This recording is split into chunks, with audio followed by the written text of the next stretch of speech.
This is Thomas Jennings, and if it wasn't for him, your nice clothes would always stay dirty. Because in 1821, Thomas walked into the United States Patent Office, and it was at that moment that the world got introduced to dry cleaning. So stay with me, because the story behind this will blow your mind. You see, Thomas was living at a time in this country when most black people were being sold, but Thomas was different. He was a free man. But I promise you, his time wasn't free. He was running a tailor shop in Manhattan, New York, and he was getting paid because his clientele was wealthy. I'm talking about people who wore silk and fine wool. That's that type of drip you couldn't afford to ruin. But there was one problem. Every time one of his customers came in, their beautiful clothes would have a stain. Back then, the only real option was water, scrubbing, heat, and more water. But if you try that maneuver on some silk, you might hand back something that can never be worn again. Jennings was too good at his craft to not solve that problem. So he started testing different things, different liquids, different methods. And what he figures out is the problem never was a stain. The problem was using water to clean it. You see, water can destroy certain fabrics, but a different kind of cleaning liquid can clean it without destroying what it's made of. He called his process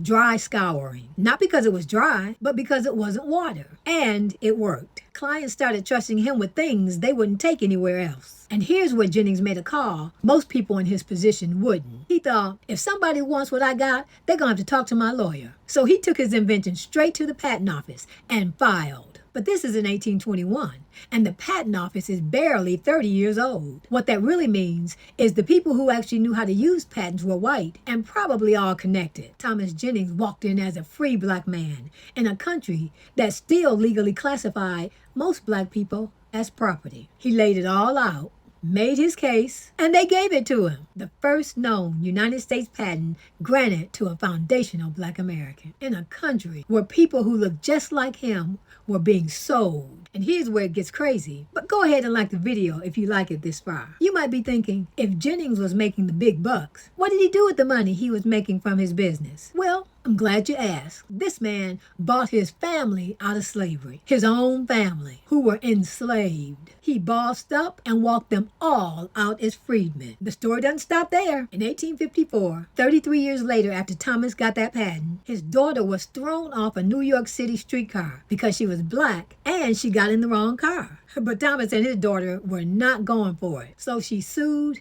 and she won. Her name was Elizabeth, but people called her Jenny. One of her attorneys was Chester Arthur, who later became president of the United States. More than 100 years before Rosa Parks became the face of that fight, Jennings was already winning in a New York courtroom way back in 1854. So Jennings didn't just solve a laundry problem. He bought his family's freedom with what he built and raised a daughter who kept fighting for more of it. The dry cleaning industry today is worth roughly $40 billion. And it starts, in part, in a tailor shop in Manhattan, New York in 1821. So if you want to hear more amazing stories about foundational black Americans, make sure to follow me.